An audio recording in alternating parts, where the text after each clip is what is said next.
Still living in this drab house. I see. How can you stand it?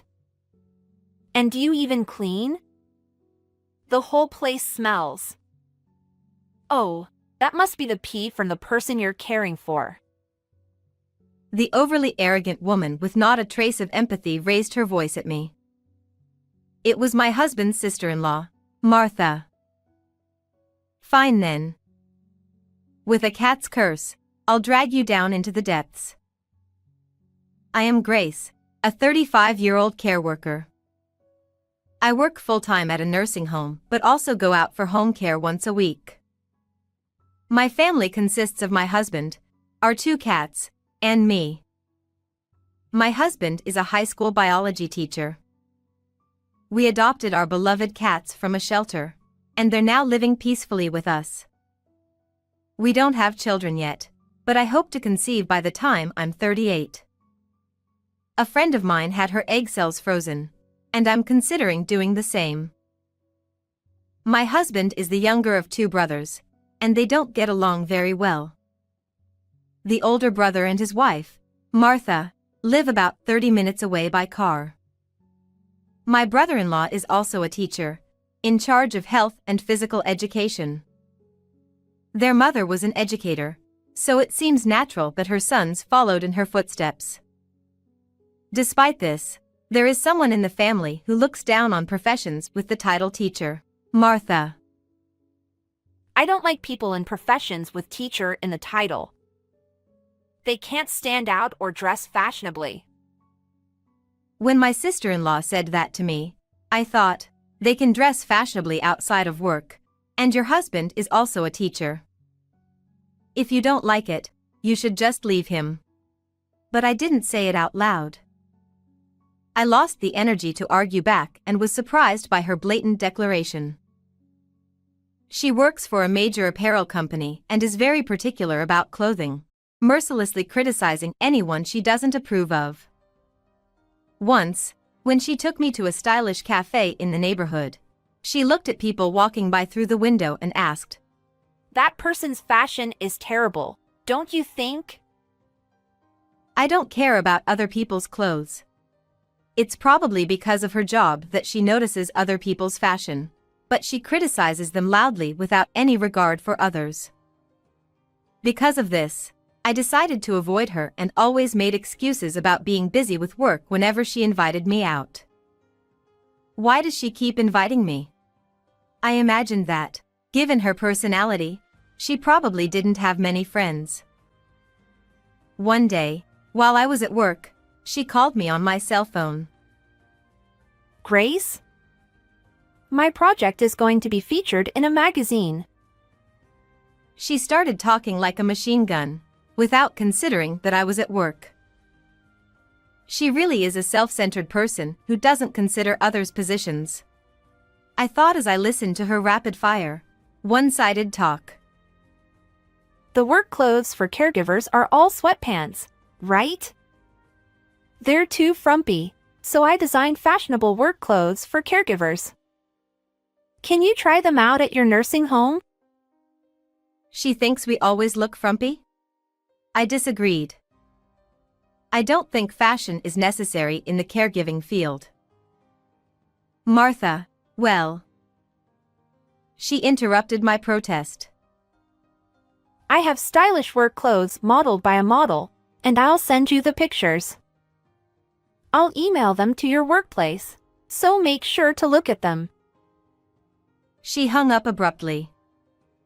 The images she sent were clearly inappropriate for a caregiving setting. I thought I should inform my boss about my sister-in-law's proposal. It seems like you're troubled. I'll send her a refusal email. A few days later, I received a protest message from her saying, "I got a rejection email from your boss." Why did that happen?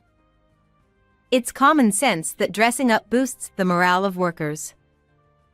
Ignorance is so annoying. There it was, her ignorance is so annoying attack. Whether she wins or loses, she always ends the argument with that phrase. I wanted to ignore her, but I replied, It was my boss's decision, so I apologize. One day, while I was at work, I received a call from my husband. Sorry to call you at work. Are you available now? He sounded urgent. Yes, what's wrong? Mom collapsed and was taken to the labor hospital near your workplace. I'm heading there now, but can you come too? This was serious. I needed to go immediately. I was highly agitated. Yes, I'll go right away. I hung up and headed straight to the hospital. I arrived first and was guided to my mother-in-law's room. The doctor informed me that she had a stroke and might have residual speech impairments. I was speechless. My mother-in-law, a former elementary school principal, was beloved by both children and teachers. She had retired from her job and was set to start working at the city's Board of Education next year. She was kind to me. Having lost my biological mother when I was young, she was a loving person who reminded me of a mother's warmth. Grace, thank you for marrying my son. I'm glad to have you as my daughter-in-law. She had welcomed me with a bright smile like the sun. She was also passionate about volunteer work, sharing vegetables she grew in her home garden with children in care facilities. As I watched her sleeping, I felt tears well up in my eyes. Please, let her regain consciousness safely. Knock, knock. At that moment, I heard a knock on the door, and my husband entered the room. Sorry for making you leave work. It's fine. He told me that the doctor would explain the future treatment plan and hospitalization. My husband had left work early and planned to stay at the hospital for a while. Holding back my tears, I headed to the restroom, where I ran into my brother-in-law and Martha. Oh, brother-in-law and Martha. Grace. He looked pained, but Martha wore a creepy smile. When I directed them to the mother-in-law's room, she suddenly grabbed my arm. My brother-in-law didn't notice and continued to the room. She whispered in my ear, Isn't this the end for mother-in-law? "How inappropriate." I widened my tear-filled eyes and stared at her. I couldn't speak, was overwhelmed with emotion, and almost had a panic attack, collapsing on the spot. She let go of my arm and walked away. As I watched her back, I took a deep breath, trembling with anger and sadness. Worried about my mother-in-law, I left the hospital with a heavy heart, knowing I had to visit a client that day. Even while caring for the client, I couldn't shake off my anger toward my sister-in-law. If I did nothing, I feared losing the chance to stop her from saying and doing whatever she pleased. I couldn't forgive her for smirking at my unconscious mother-in-law. Grace, our store is opening in a nearby shopping mall. Make sure to visit. She sent me information about her company's events without fail, even attaching the website address. Previously, I would have replied, but this time I decided to ignore it. When I continued to ignore her, she started calling frequently. I ignored those too. She then left a voicemail. Grace? Why aren't you answering your phone? You're ignoring my messages and calls. I'm sending you useful information because you're so clueless about fashion. What's your problem? I guess she really wants my attention. She must have no friends. Thinking this, I deleted the message immediately. She continued to bombard me with messages and calls daily. I was beyond fed up. It was starting to feel creepy. Amid this, I received news from my husband that my mother-in-law had regained consciousness. However, she still couldn't speak and was in a daze. I was so happy that I cried.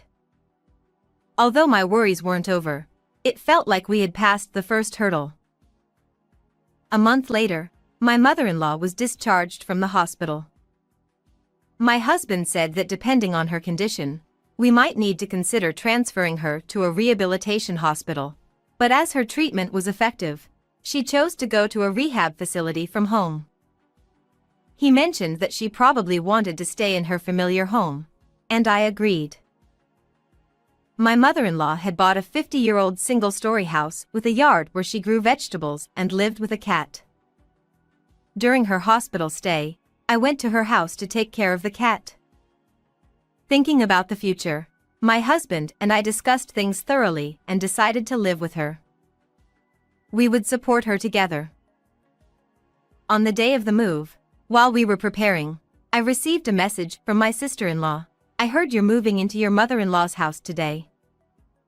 Living together is unthinkable. Her opinion that living together was unthinkable didn't matter to our decision. Annoyed, I left the message unread. I arrived at my mother-in-law's house before the movers. It was a nostalgic home with a vintage atmosphere.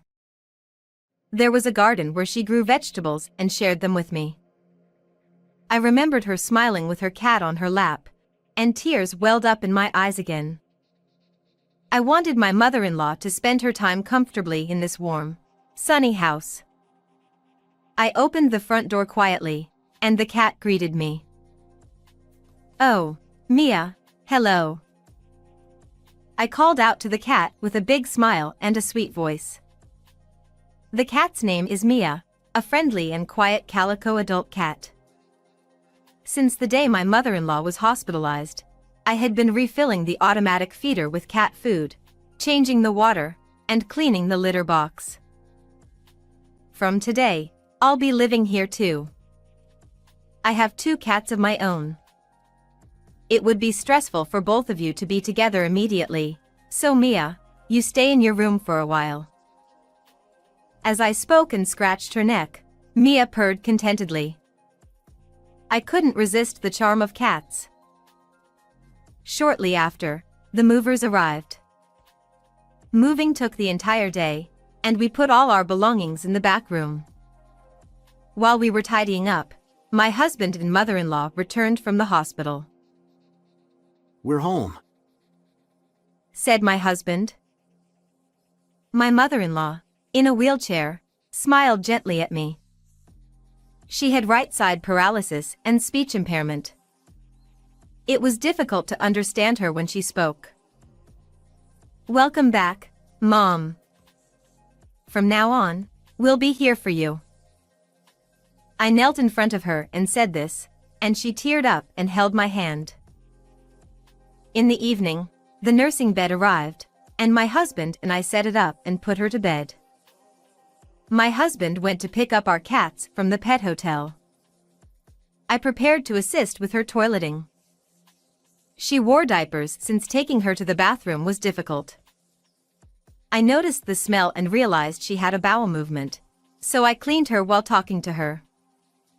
Being a care worker, I was used to this kind of care. "Mom, do you feel better? I'll clean this up now." I double-bagged the soiled diaper and left the room. Just then, the doorbell rang. "Yes, I'm coming." After disposing of the diaper and washing my hands, I went to the door and found my sister-in-law. I came to check on things. I couldn't reach you. She said with a sarcastic tone. "I don't want to have anything to do with you," I thought but said. "Oh, I've been busy with a lot of things." "I'm surprised you could contact me so frequently despite being busier than me," I replied in a similarly sarcastic tone. How rude. Taking care of MIL means dealing with her waste all the time, right? It stinks. It's hell every day. You're not going to make me talk at the door, are you? I'm coming in. She barged into the house.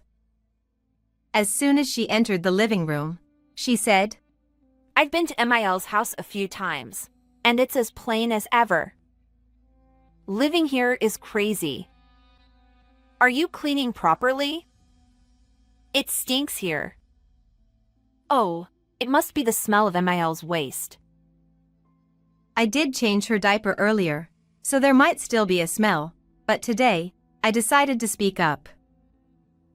Martha, I don't want to have anything to do with someone who doesn't understand others' pain. So please don't come here again, I said, glaring at her. What? Are you serious? After all the affection I've shown you. What is she talking about? I've never been treated kindly by her. The only person who treated me kindly was Mael. Don't come here again. At that moment, I must have looked like a demon. She flinched for a second and said, You'll regret this. She left, uttering a cliched threat like something out of a bad drama. I felt my heart clear up as if a weight had been lifted. A month later, an incident occurred. My sister-in-law suddenly visited our house and barged in uninvited. Grace, my husband collapsed and is now in the hospital. I know when he'll be discharged, but he needs care. Can you recommend a facility for him?